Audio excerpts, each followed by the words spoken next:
When we talk about street photography, we tend to talk about the same conversations over and over and over again. The same names, the same images, the same narrative about who defined the medium. We talk about people like Henry Cartier-Bresson and Jill Freedman and Gary Winogrand. And to be clear, all of these people should be an important part of the history of photography. They did push the medium forward. But here's the issue. That history that we talk about is often so incomplete. Because running parallel to that narrative were women, photographers and artists that were not just photographing the streets, but expanding what it meant to actually see it. And today, we're going to be talking about them. Hi, my name is Jared Thomas Tapia. I'm a social documentary photographer and educator here in New York City, and you're watching the YouTube channel. Across my social media platforms, I've created 6 segments, each of which discuss certain aspects within the medium of photography. There's crafting a photograph, life through the lens, marks of the maker, the creative connection, tools of the trade, and field notes. This is a lesson in Life Through the Lens, the series dedicated to the history of photography and its most prominent photographers, and what we can learn from them today. And in light of Women's History Month coming to a close, we're going to be discussing 5 of the most influential street photographers. Now let's make something very clear, and it's something that bothers me a lot about any art form, really in general, is the fact that there's a clear distinction and separation between artists and female artists. Now this bothers me so much because they do the same exact things that male photographers do, but they're kind of separated.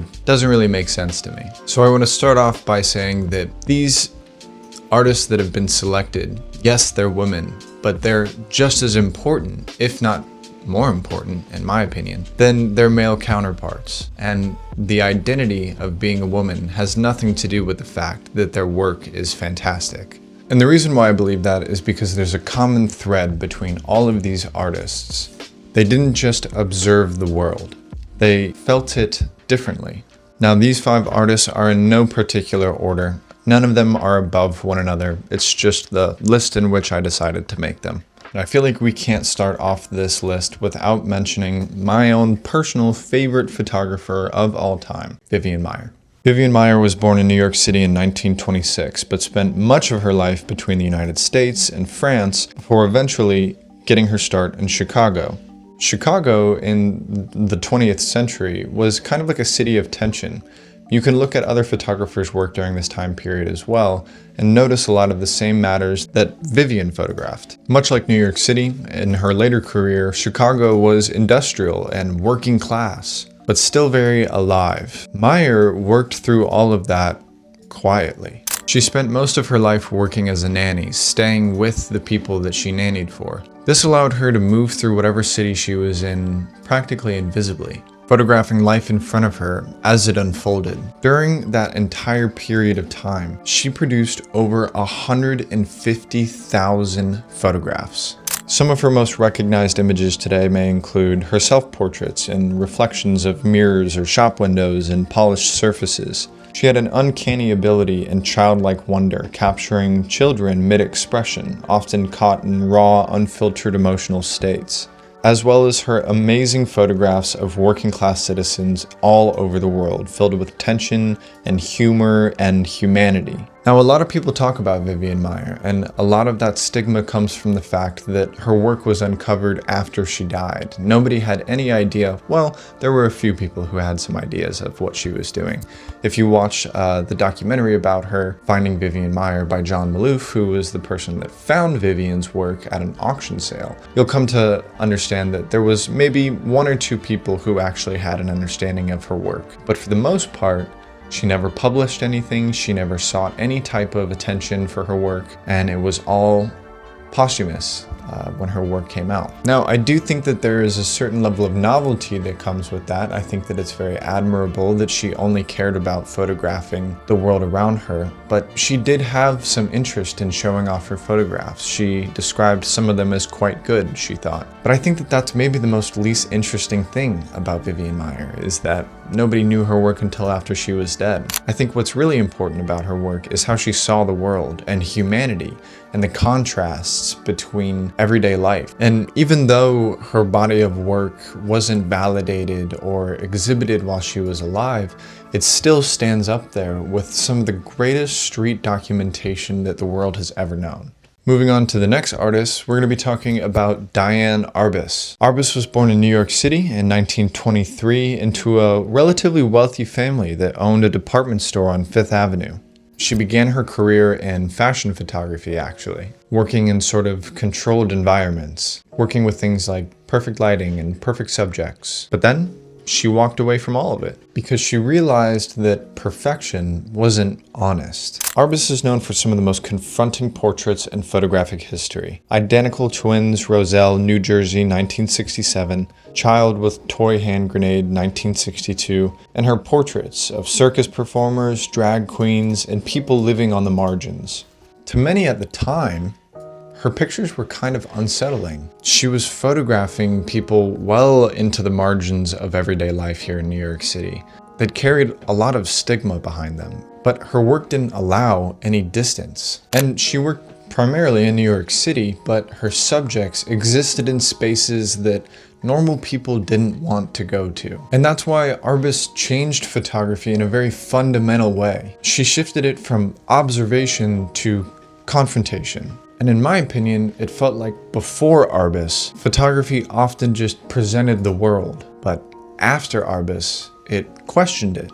She forced her viewers to confront their own biases, their discomfort, and their assumptions about what normal is. Her work isn't just about the subject, it's equally about the viewer. And I think that shift is one of the most important evolutions in photography. Which brings us to our next artist, Ruby Washington. Ruby Washington was born in 1952 in Georgia and then later moved to New York City where she would build her career and legacy. Now, the reason why I think that she's so important is because when she moved to New York City, she started working at the New York Times as a lab technician. And that was before she became the first Black woman photographer for New York Times staff. I think that context is very critical, and this is what I'm talking about when we discuss the disparities between male versus female artists. This is just as big of a deal as Gordon Parks becoming the first Black staff photographer at Life magazine. Sure, they're different publications, but the New York Times is still a huge publication. We just don't hear about her as much. And in many ways, that context is important in the same way that it was important for Gordon Parks as well. Because the newsroom, historically, didn't reflect the communities that it was documenting. Washington's work isn't defined by one singular image, but by a body of work that captured New York City protests and political movements, everyday life in underrepresented communities, and cultural shifts across decades of urban life. Her photographs are records, but they don't feel clinical in a way. There's a certain type of sensitivity to them and a sense of respect. She understood the urgency of the newsroom, but also understood the importance of patience. Ruby Washington embodies something much larger than photography. She represents access. Access to stories, access to perspective, access to truth. And that's because who's behind the camera shapes what's seen. Her work expands the visual records of New York City, not just as some sort of outsider, but as somebody who truly embedded themselves within it. Which brings us to our next photographer, Helen Levitt. Helen Levitt was born in New York City in 1913 and spent most of her life photographing its streets, particularly in working class neighborhoods like Harlem and the Lower East Side. She didn't do what a lot of other street photographers do nowadays and chase spectacle. She chased life. Levitt is best known for photographs of children playing in the streets, of chalk drawings on sidewalks, and everyday interactions that feel cinematic. Now, a lot of her work feels very spontaneous, but in reality, it's incredibly precise. Not to mention, again with the disparities between male artists and female artists, she was one of the earliest pioneers to adopt color for street photography. So while artists like William Eggleston are getting all the flowers, Helen Levitt was doing the same exact thing at the same exact time. She helped legitimize a very important aspect and evolution of photography that would go on to later define all of the work that we create today. Levitt teaches something very important that a lot of photographers, especially starting off in this type of work, have to understand. You don't need drama to create meaning for your work. Her work is very quiet, but it lingers. It reminds us that ordinary isn't always so ordinary if you know how to see it. And I think that in the current world that's so obsessed with spectacle, learning from that perspective is invaluable. Which brings us to our last photographer, and you want to talk about embodiment. This artist is the pinnacle of embodiment. I'm talking about Jill Freedman.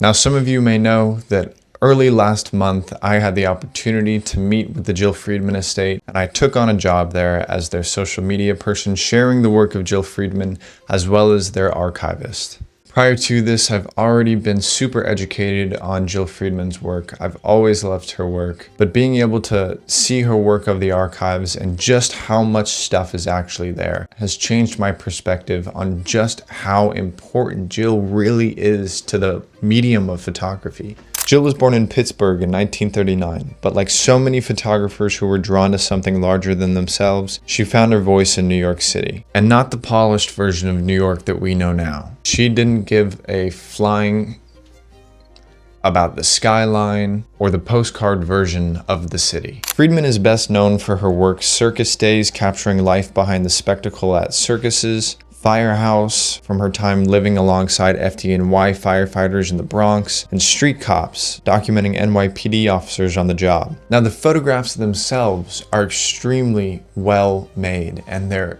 important, but that's not why I think that she's one of the most influential photographers of all time. It's how she photographed it. Jill wasn't into observing something from a distance. She wanted to live it, and she did this throughout her whole entire career. Her very first project that she made when she started off in photography is on Resurrection City, which, if you don't know, in the 1960s, during the Poor People's Campaign after Martin Luther King Jr.'s assassination, she stayed amongst the people of the Poor People's Campaign, documenting it in ways that no other photographer did. She took that philosophy of staying within these moments and applied that to every single project that she was a part of. She spent countless nights inside of firehouses in the South Bronx, inside of police precincts, documenting NYPD officers. She wanted to be a part of the people's lives that she photographed. And because of that, her images don't just feel like documentation. They feel like a lived experience. Her work is raw and unpolished and unromantic. There's no attempt to beautify what she's seeing and no attempt to soften it. And that's exactly why it works, because it's honest. Jill represents something critical in photography that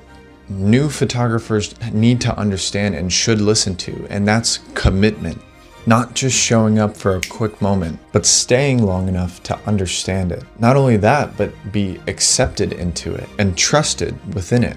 Jill changed the way that we think about access. She didn't just photograph from the outside looking in.